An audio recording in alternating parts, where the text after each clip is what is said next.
On the 21st of March 1990, Sharon Gill was a 42-year-old woman who had moved into Deep Creek, Florida home with 18-year-old daughter Christy. Her husband Percy was a preacher and was in Detroit finishing up some work at the time before joining his family. Since they had just moved there, they had a crew of workers completing some landscaping around their home. On this day, Christy had returned home from school, and as she entered the home, she turned left and noticed blood all over the wall, along with the mother's lifeless body who had been stabbed 39 times. The authorities were contacted and arrived at the crime scene and collected evidence. Despite extensive investigation into the matter, the case went cold.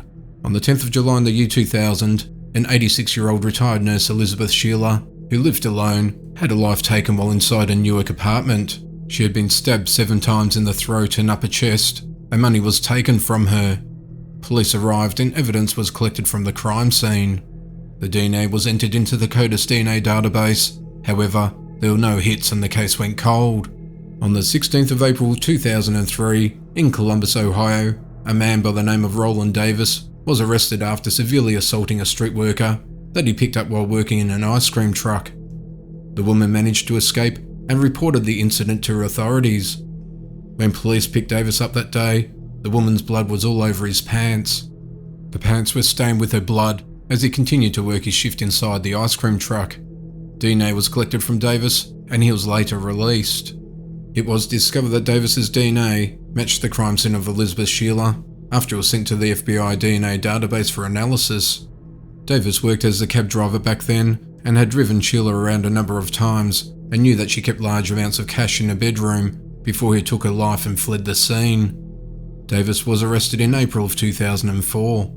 Davis, who was born in 1952, was found guilty of taking Sheila's life, and he was jailed at the Chillicothe Correctional Institution to later have his life taken. More recently, detectives in the Florida Cold Case Unit reopened Sharon Gill's case and collaborated with a number of law enforcement agencies, including the Newark Division of Police, in their investigation. Evidence that was collected at the crime scene of Gill was sent to a forensic lab to analyse the DNA. After receiving confirmation from the lab, it was announced on the 23rd of November 2020 that the DNA of Davis was matched to the DNA found at the crime scene of Gill. Davis, who's now 68, would have been 37 years old at the time, and it was discovered that he was working for a landscape company that Gill hired.